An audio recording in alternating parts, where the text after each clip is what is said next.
Oh. Besar you lagi. Sama besar dengan lengih.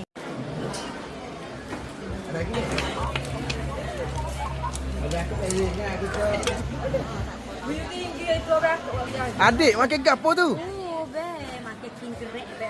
Oh. Tengok ni. Kelam ketek. Tok aja makan lagi sebelah ni. First time. First time ni. Gapo nak cerai ni sini merek. Oh. Ni kedai gapo ni orang ni? Sedak sini Malika Kitchen. Sedak sini Malika Kitchen. Malika Kitchen. Malika Kitchen. Kedai ni memang warehouse. Ha. Jadi pertama kali mai sini lepas tu terah ni.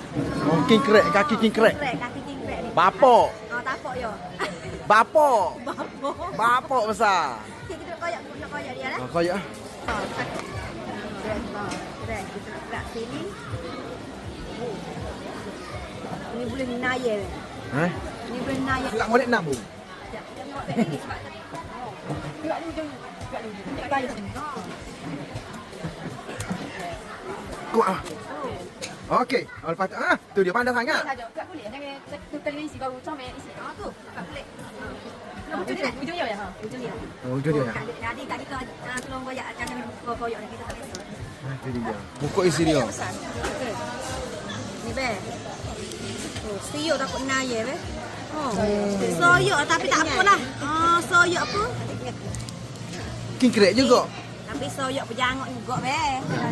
Oh. Nanti kita nak isi dia dah. Tu dia. Ni. Tapi tak comel tak apa. Ni kita cicah eh. Terus hijau. Cicah ni. Ha. Bismillahirrahmanirrahim.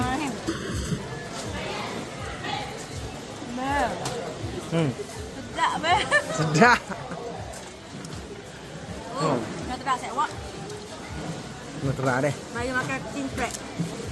Ni jetih dah. Jetih, besuk. Besuk. Macam mana? Okey.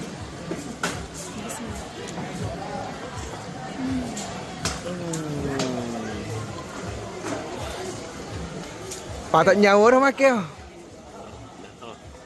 Tak ada.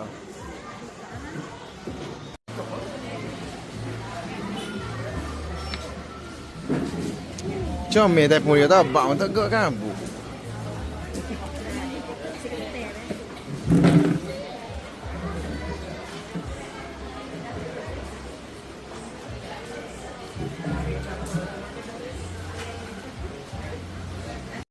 Hasil dah.